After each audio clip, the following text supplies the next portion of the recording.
Like करो, subscribe करो। सूरज अभी नौकरी की तलाश में है। घर की हालत ठीक ना होने के कारण उसकी पढ़ाई ज्यादा नहीं हुई है। पहले वो किसी कपड़े की दुकान में काम करता था, लेकिन दुकान घाटे में होने के कारण मालिक ने उसे नौकरी से निकाल दिया।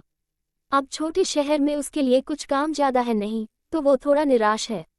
एक शाम घर वापस जाते वक्त उसे झाड़ियों में किताब दिखाई देती है। रहस्यमय किताब बदल देती है किस्मत। किताब को उठाकर देखता है। उसके कवर पर ही लिखा होता है, जो भी यह किताब खोलेगा, ये किताब चमत्कारी रूप से उसके जीवन को बदल देगी। सूरज को पहले तो यकीन नहीं होता है, लेकिन फिर भी वो उसे घर ले जाता है। घर पर ले जाकर वो किताब को खोल के पढ़ना शुरू करता है। किताब में लिखा होता है, आप गरीबी से परेशान हैं, अमीर बन सकते हैं, और उसे एक लॉटरी की टिकट का नंबर लिखा मिलता है। सूरज लॉटरी की टिकट लेने जाता है। थोड़ा ढूंढने के बाद उसे उस नंबर की टिकट मिल जाती है और उसकी 1 करोड़ की लॉटरी लग जाती है। किताब में आगे लिखा होता है, सूरज वही करता है। किताब उसे एक बस लेने को कहती है। सूरज वैसा ही करता है और धीरे धीरे किताब की मदद से 1 साल में सूरज की 5 बसें चलने लगती है। सूरज अब करोड़पति बन चुका है। सूरज किताब के नियम तोड़ देता है। फिर एक दिन सूरज एक अहम नियम को तोड़ देता है।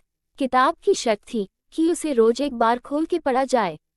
सूरज पैसों के नशे में एक दिन किताब खोलना भूल जाता है।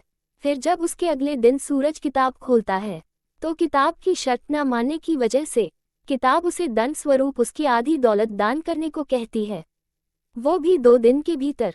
सूरज को लालच आ जाता है। वो किताब की बात नहीं मानता।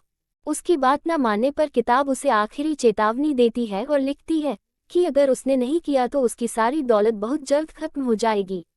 सूरज को अब गुस्सा आता है।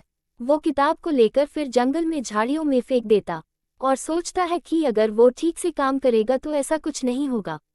किताब फिर बना देती है भिखारी। लेकिन सूरज जो सोचता है ऐसा कुछ नहीं होता, उसकी एक बस किसी बड़े नेता के घर की दीवार तोड़ देती।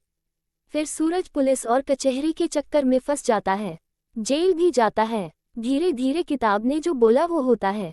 सूरज फिर अपनी पहली सी हालत में लौट आता है। सूरज उस किताब को खोजने फिर जाता है, लेकिन उसे वो नहीं मिलती। शायद अब वो और किसी का भविष्य बदल रही होंगी। आप ये कहानी यहाँ भी सुन सकते। लाइक करो, सब्सक्राइब करो।